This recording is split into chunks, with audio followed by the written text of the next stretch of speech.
मेरा नाम है सौरभ और आप सभी लोगों का स्वागत है धम्मवाणी विद सौरभ में। तो चलिए हम शुरुआत करते हैं इस सेशन को। और आज हमने एक बहुत ही महत्वपूर्ण विषय लिया है जिस पर आज हम चर्चा करेंगे। ये जो विषय आया मेरी कई लोगों से बात हुई और उसमें से हम लोग कभी बात करते हैं शादी को लेकर के या किसी और चीज़ पर लेकर के, और वहाँ से मुझे एक चीज़ मिली कि नहीं, मुझे इस पे भी बात करना चाहिए। इसकी वजह से मैंने ये सिर्फ विषय लिया है बात करने के लिए।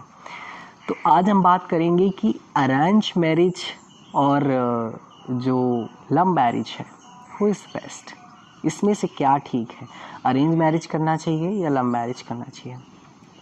इस वीडियो में मैं एक चीज़ और बता देना चाहता हूँ, इस वीडियो में जो भी मैं बोलूँगा वो मेरी व्यक्तिगत चीज़ होगी, वो मेरी व्यक्तिगत थॉट हैं। अगर आप इन चीज़ों से एग्री करते हैं तो भी ठीक है, और अगर आपको नहीं एग्री करते हैं तो भी आप वीडियो को स्किप कर सकते हैं या आप अपना फीडबैक भी दे सकते हैं। आप इस चीज़ के लिए पूर्णतः स्वतंत्र हैं। ये मेरी व्यक्तिगत अनुभव और मेरी व्यक्तिगत राय है इस वीडियो पर। मैं यहाँ पर ये जस्टिफाई नहीं कर रहा कि ये चीज़ बहुत अच्छी है या वो चीज़ ख़राब है। ये मेरी व्यक्तिगत चीज़ है। हो सकता है आप उस चीज़ से एग्री ना करें और आपके हिसाब से कोई और चीज़ बेस्ट हो, ठीक है। तो हम पहले अरेंज मैरिज को समझते हैं और इसके बाद में लव मैरिज को समझते हैं। इसके बाद में हम इनमें से एक कंपैरिजन करेंगे कि इसमें से क्या बेस्ट हो सकता है और क्या बेस्ट है। तो अरेंज मैरिज, हम आपको बताएं कि अरेंज मैरिज होती है किसी के द्वारा आपकी मैरिज को अरेंज किया जाए। Like you are not capable to arrange something but somebody is arranging marriage for you. Like पहले के टाइम पे क्या होता था ना कि बच्चे बहुत छोटे होते थे और चाइल्ड मैरिज वगैरह हो जाती थी। बाल विवाह बहुत छोटे बचपन में ही 9 वर्ष की अवस्था में या 10 वर्ष की अवस्था में हो गया। किसी की शादी हो गई बहुत कम एज पर, तो बच्चे उस लायक तो होते नहीं थे कि उनकी शादियां वो अपने हिसाब से कोई वर चयन करें या किसी लड़की को देखें या लड़के को देखें और समझ सकें कि क्या मेरा पार्टनर ये इसके लिए ठीक रहेगा या नहीं ठीक रहेगा। तो क्या करते थे कि उसके घर वाले वो सारी चीज़ें करते थे, या जो है पंडित या ब्राह्मण जो किसी की जिम्मेदारी सौंपी जाती थी देखने के लिए, वो ये सारा काम करते थे। तो इस मैरिज को हम कहते थे अरेंज मैरिज। लेकिन अब थोड़ा सा ज़माना अलग हुआ। शादियां जो है, जो चाइल्ड मैरिज होती थी, जो बाल विवाह होते थे, वो अब तो बंद हो चुके। अब धीरे धीरे क्या हुआ, बाल विवाह नहीं होने लगे। अब शादियां जो है ज़्यादातर 25 वर्ष की अवस्था में, 21 वर्ष की अवस्था में, यानी ज़्यादातर जो शादियां होती हैं वो 20 के बाद ही होती हैं, 21 के बाद होती हैं। तो अब बच्चा क्या है, बड़ा हो चुका है और मेरे हिसाब से वो अब कैपेबल हो चुका है अपने लाइफ पार्टनर को ढूंढने के लिए कि उसके लिए क्या बेस्ट है। तो अरेंज मैरिज तब सही है अगर कोई कैपेबल नहीं है किसी चीज़ को अरेंज करने के लिए। तो कोई एक बुद्धिमान व्यक्ति आपके पास है और वो जिम्मेदारी लेता है कि नहीं, वो इतना बड़ा टास्क है और उस टास्क को वो पूरा करेगा, तो ठीक बात है। आपका कोई काम है, कोई ढूंढने का काम आपका है, बट अगर आप तैयार नहीं है उस चीज़ के लिए, तो आपके काम को ढूंढने के लिए कोई व्यक्ति है जिसको जिम्मेदारी दी गई कि वो इस काम को बहुत अच्छे से करे। और जाहिर सी बात है कि घर वाले वो आपके माँ बाप हैं, तो इस टास्क को बहुत अच्छे से करेंगे। लेकिन अब ये चीज़ बदली कि जो बच्चों की शादियां थी वो बड़े होकर होने लगी, 21 वर्ष की अवस्था में, 25 साल की अवस्था में, जहां पर एक व्यक्ति बहुत बड़ा हो जाता है। लेकिन यहाँ पर एक ट्विस्ट है कि बच्चे तो बड़े हो गए लेकिन शादियां अभी भी अरेंज हो रही हैं। अच्छी बात है, अरेंज हो रही है। अगर कोई ढूंढ नहीं पा रहा है तो अरेंज है। लेकिन अगर कोई कैपेबल है तो यहाँ पर मेरे हिसाब से लगता है कि लव मैरिज ज़्यादा बेस्ट है, क्योंकि आपको पता है कि आपको क्या चाहिए, आपके हिसाब से क्या ठीक है और क्या नहीं ठीक है। क्योंकि आफ्टर ऑल रहना आपको है उसके साथ में, उस व्यक्ति के साथ में पूरे जीवन बिताने हैं। आपके विचारों को, आपके मन को सिर्फ आप ही बहुत बेहतर तरीके से समझ सकते हैं। मुझे नहीं लगता कि कोई भी व्यक्ति समझ सकता है। हाँ, कई हद तक हम कह सकते हैं, देखिए कहने के लिए और चीज़ें लिखने के लिए हम बहुत सारी चीज़ कह सकते हैं कि हमारी माँ समझ जाएगी, हमारे पिता समझते हैं हमारी भावनाओं को, लेकिन मैं सच में बताऊं, हर एक व्यक्ति से, यानी मेरे बारे में मुझसे अधिक कोई नहीं जानता है। मैं समझता हूँ कि वो मेरे घर वाले हैं, मेरे बारे में बहुत जानते हैं, लेकिन मैं एक बात फिर से कह रहा हूँ, मुझसे ज़्यादा मेरे बारे में किसी को नहीं पता। और ये सिर्फ मेरे साथ नहीं है, ये चीज़ हर व्यक्ति के साथ में लागू होती है। तो यहाँ पर हमें ये देखना है कि अभी एक बच्चा जो छोटा था वो अब बड़ा हो चुका है, और बड़े होने के बाद में अब अगर वो खुद स्वयं से इस टास्क को करेगा तो उसके लिए शायद वो ज़्यादा परफेक्शन और ज़्यादा अच्छी चीज़ें आ पाएंगी। कई सारी बातें हैं। अरेंज मैरिज में एक चीज़ और होती है कि हम किसी व्यक्ति को समझते तक नहीं हैं, और हम बस एक किसी अजनबी व्यक्ति के साथ में बस प्रवेश कर गए। तो कई लोगों के मुँह से मैंने ये भी सुना कि बहुत प्यार हो ही जाता है।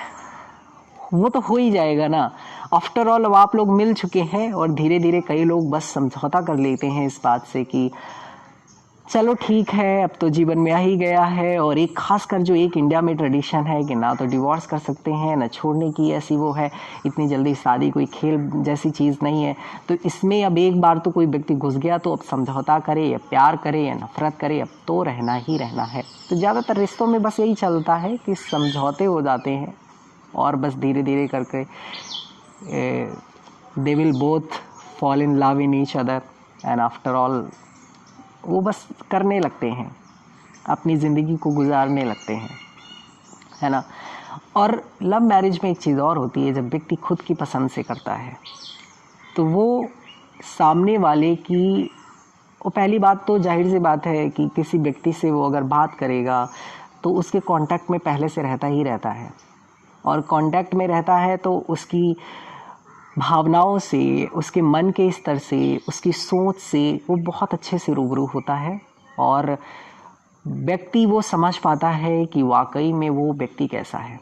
अभी इस पर भी बहुत सारे एक्सेप्शन है, मैं ये नहीं जस्टिफाई कर रहा कि नहीं सिर्फ लव मैरिज बहुत अच्छी है, इस पर भी बहुत सारे एक्सेप्शन हैं।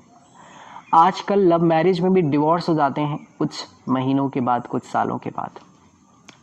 उसका प्रमुख कारण ये होता है कि हम कई बार शारीरिक तौर पर सिर्फ आकर्षण होता है हमारे मन में, किसी व्यक्ति को हमने देखा, हमारे मन में आकर्षण पैदा हुआ उस व्यक्ति को लेकर के, और हमने डिसाइड किया कि नहीं अब तो हम इस व्यक्ति के साथ शादी करेंगे, इस व्यक्ति के साथ जीवन गुजारेंगे।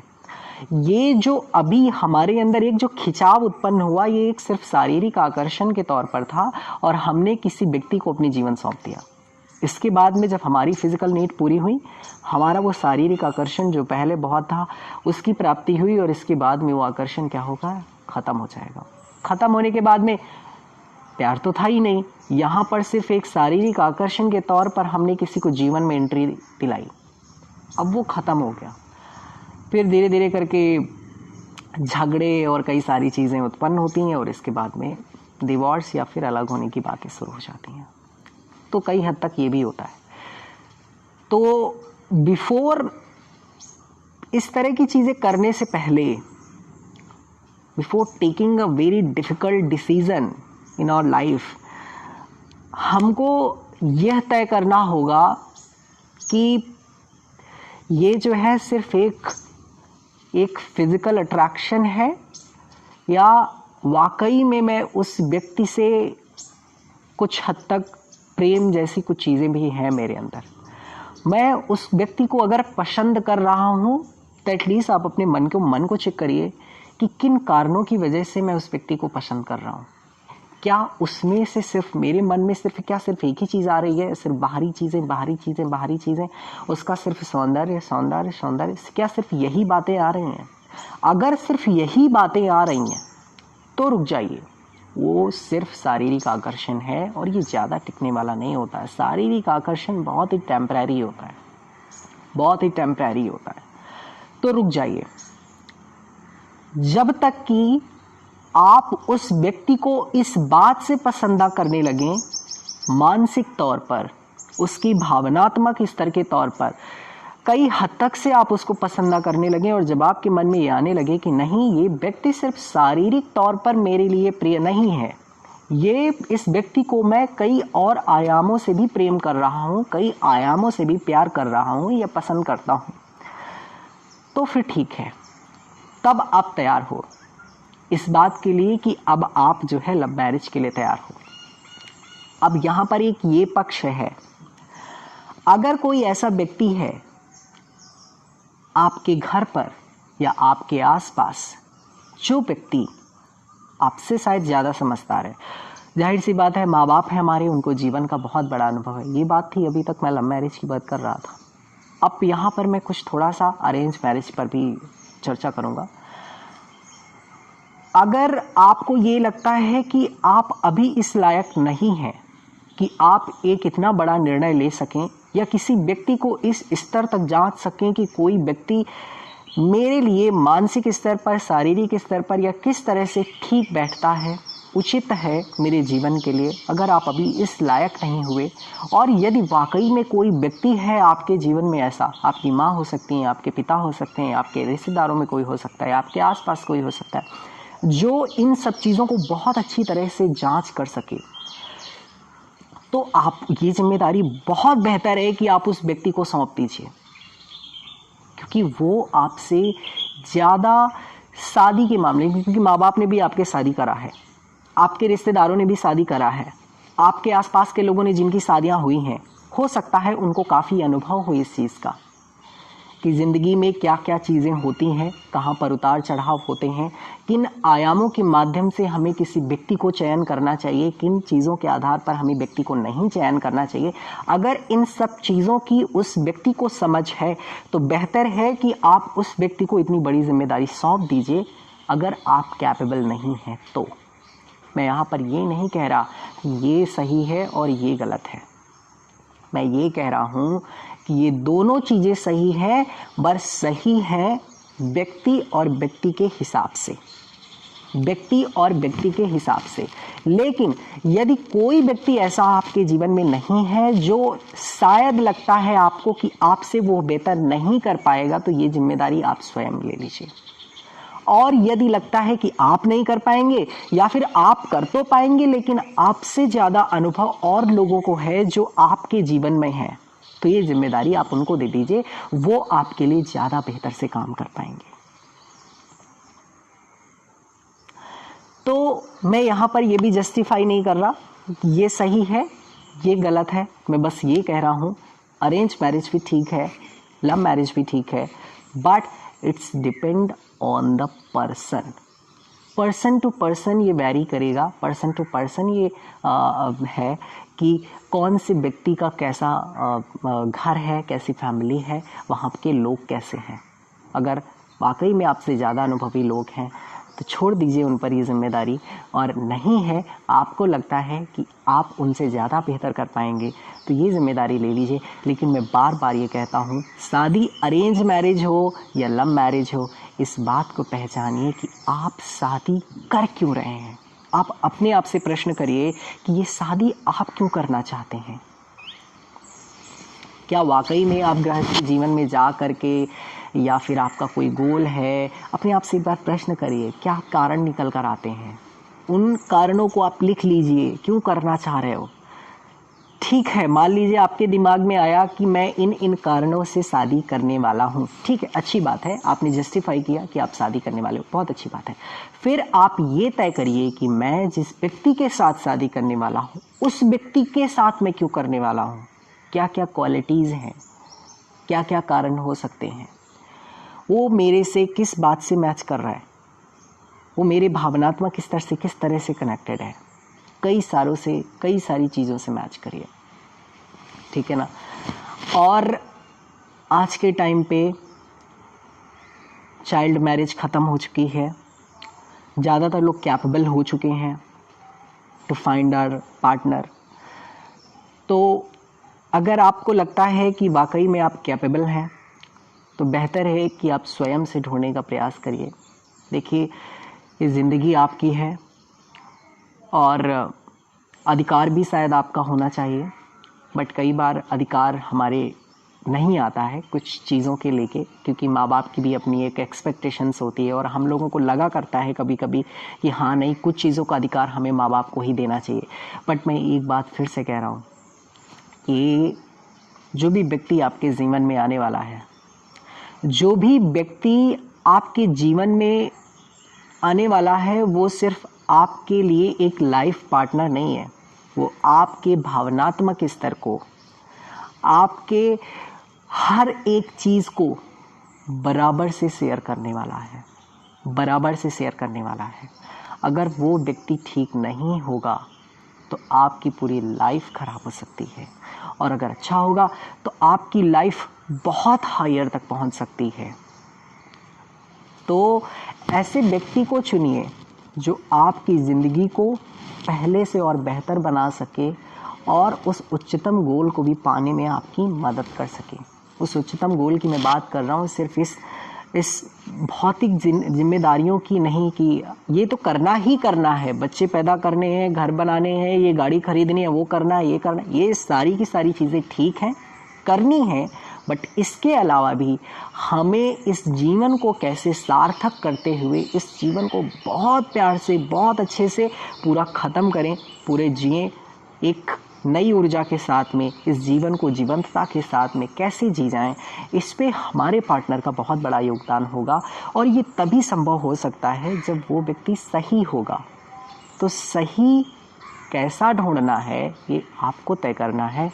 आपका मन किस तरह का है, आपकी भावनात्मक स्तर किस तरह का है, आपकी क्या विचारधाराएं हैं, क्या चीज़ें हैं, इस हिसाब से आप ढूंढने का प्रयास करें।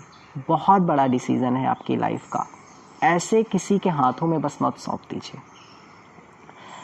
सिर्फ एक्सपेक्टेशंस उनकी ना टूट जाए, सिर्फ उम्मीदें ना टूट जाएं, कोई व्यक्ति सिर्फ दुखी मत हो जाए। सिर्फ इस बात के लिए अपनी ज़िंदगी को किसी हाथों में मत सौंपिए। आपको यदि लगता है कि आप नहीं हो कैपेबल, आप करने लायक नहीं हो, तो सौंपिए। अदरवाइज़ ये खुद का डिसीज़न, ये आपका है, क्योंकि सबसे ज़्यादा ज़िंदगी प्रभावित आपकी होने वाली है। सुख और दुख सारे पूरे आपको झेलने हैं। जितने भी झगड़े फसाद होंगे ना बीच में, वो सब आपको करना है। तो ज़िंदगी में जितने भी चीज़ें हैं वो आपको करनी है, तो आप ही करिए फिर, ठीक है ना। तो डिसीज़न आपको यहाँ पर ये लेना है कि ये आया था मेरे पास एक बार, प्रश्न आया था इस चीज़ को लेकर के, और ये मैं इस टॉपिक पर बात नहीं कर पाया, काफ़ी लंबे समय से पड़ा था। फिर आज मैंने सुबह सोचा ही कि मैं क्यों ना इस पर ही एक वीडियो बनाकर थोड़ी सी चर्चा करूं और चीज़ें क्लियर हो सकें। मैंने बनाया है। अगर अभी भी इस वीडियो को लेकर आपकी कोई क्वेरी आती है या कोई क्वेरी है जिस पर कन्फ्यूज़न है, तो आप कमेंट बॉक्स पर लिख करके टाइप कर दीजिए। मैं इस सॉल्व करने की कोशिश करूँगा, या फिर मैं एक नेक्स्ट वीडियो इसी टॉपिक पे लेकर के पार्ट 2 पर लेकर आ जाऊँगा, ठीक है। तो खूब अच्छे से रहिए, खूब मज़े से रहिए और जीवन को बड़ी जीवंतता के साथ में जिए। और अंतिम समय जब आए तो आपके मन में कोई गिले शिकवे नहीं होने चाहिए। बड़े प्यार के साथ में और मुस्कुराते हुए और जीवन को बहुत ही जीवंतता के साथ में इस संसार को अलविदा कहिए। ये पूरी यात्रा है मरने की तैयारी को लेकर के। ये जो बीच की चीज़ें हैं ये तो सब एक खेल है। बकाया ये जो पूरा जो हम कर रहे हैं ये मृत्यु की तरफ की तैयारी है। तो तैयारी में जुटे हैं, तो इस तैयारी को, मृत्यु की तैयारी को बेहतर बनाइए ताकि आप उस पर सफल हो सकें। क्योंकि जो सबसे टफेस्ट एग्ज़ाम है वो हमारी डेथ का है। जिस समय डेथ होती है वो सबसे हमारा टफेस्ट एग्ज़ाम होता है। उस समय अगर हमने सही प्रश्नों का जवाब दिया, सही प्रश्न लिखे, तो शायद हमारा आगे का जीवन या कई चीज़ें ठीक हो सकती हैं। और अगर गड़बड़ करी तो गड़बड़ भी हो सकता है। तो विदाउट प्रिपरेशन जाएंगे तो गड़बड़ होना ही होना है। तो उसके लिए मेहनत करनी है, और मेहनत सिर्फ इतनी करनी है कि जीवन को प्रसन्नतापूर्वक, खुशी के साथ में, लोगों के साथ अच्छाई और भलाई के साथ में, ईमानदारी के साथ में जीवन को जीते रहिए, मुस्कुराते रहिए। और आप सभी लोगों को मेरा फिर से नमस्कार। और हाँ, मैं फिर से ये कह रहा हूँ कि मैंने ये नहीं कहा कि लव मैरिज अच्छी है या अरेंज मैरिज अच्छी है। दोनों अच्छी हैं, अपनी जगह पर ठीक हैं। ये पर्सन टू पर्सन वेरी करती हैं, पर्सन टू पर्सन है ये चीज़ें, है ना। तो हो सकता है कई चीज़ें मेरी आपसे एग्री ना हो रही हों। मैं ये भी नहीं कह रहा कि आप मेरी हर बात से एग्री करिए, ये व्यक्तिगत मेरा विचारधारा थी, आपकी अलग भी हो सकती है। तो ठीक है, देखिए पॉइंट्स बहुत तरह के होते हैं और अलग अलग हो भी सकते हैं। आप उसी बात से जस्टिफाई कर देंगे कि नहीं देखिए ये चीज़ बहुत अच्छी है, ये चीज़ बहुत गलत है ना। तो जस्टिफिकेशन और विचारधाराएँ ये सब बहुत अलग अलग बातें हैं। चलिए ठीक है, इसी बात से इस वीडियो को ख़त्म करते हैं। सभी को नमस्कार, सभी को प्रणाम। आप लोगों का कल्याण हो, बहुत बहुत मंगल हो।